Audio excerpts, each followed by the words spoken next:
streets and don't join. Okay. Why are you worrying about this hyena when there's a lion that's coming to destroy you? And this lion has been doing this for centuries. Are you okay with what the British have been doing in Africa? Are you okay with what the French have been doing in Africa? But we are so programmed, our colonized mind saying, leave them alone. We don't even see what they're doing. This is my brother with $500 billion that they don't want you to even see. They don't want you to even talk about him. You can't talk about what China is doing in Africa without talking about what the other Western powers are doing and have been doing in Africa for centuries. Are you accepting that? If we're going to talk about an issue, we need to deal with the issue from beginning to end. We want to talk about countries that are exploiting Africa. Let's talk about all of them. You want to talk about corruption in Africa? Don't let me focus on a Nigerian who charged you 100 naira so you can get your visa. So I can ignore France.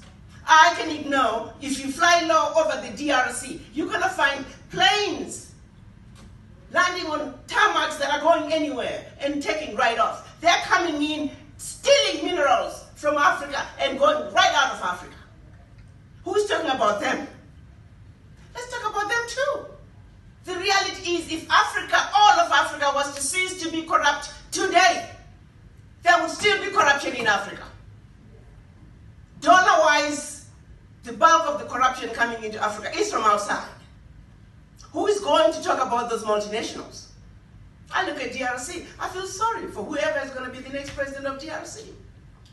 The multinationals that are exploiting the DRC because of the instability in the country, they are not going to want to see stability.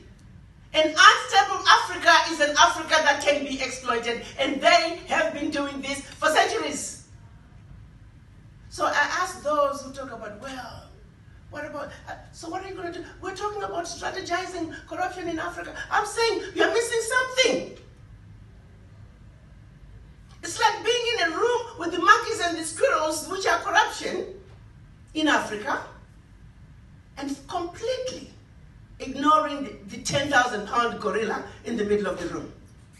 I am saying, while we are talking about the corruption that are the monkeys and the squirrels in the room, let's not forget the 10,000-pound gorilla. Let's start with the 10,000-pound gorilla in the room in the form of the multinationals from the West. The colonial masters whose roots are so entrenched in Africa that is one of the biggest problems Africa has today. And until we uproot them from the roots,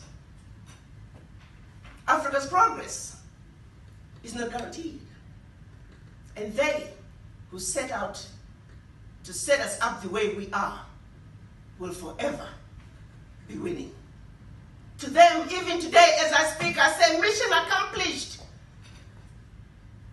So when are we, black people, going to stand up and say, enough is enough, we're sick and tired of being sick and tired? It starts by you realizing that you're suffering from the legacy of colonialism, you're suffering from the legacy of slavery. You see, a colonized African mind is the worst thing for Africa. It's absolutely dangerous. You see, when you go to the negotiating table representing Africa, your mind must be in the right place. You must see your African issues with 2020 vision. You must understand what is really going on and refuse to fight for crumbs under the table, because you know better. And that means you and I need to have a conversation with the image in the mirror. That is where the healing begins. And until the gutter that is in here is cleaned up, Africa is going nowhere. When you go to the negotiating table on behalf of Africa with a mind that's in the gutter, guess what? Garbage in, garbage out.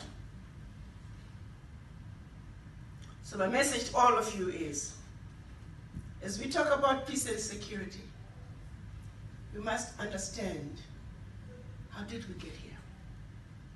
It is only and only when we understand how we got here can we take our Africa from this losing lane to the right lane where Africa can peacefully and proudly take her right place on the world stage.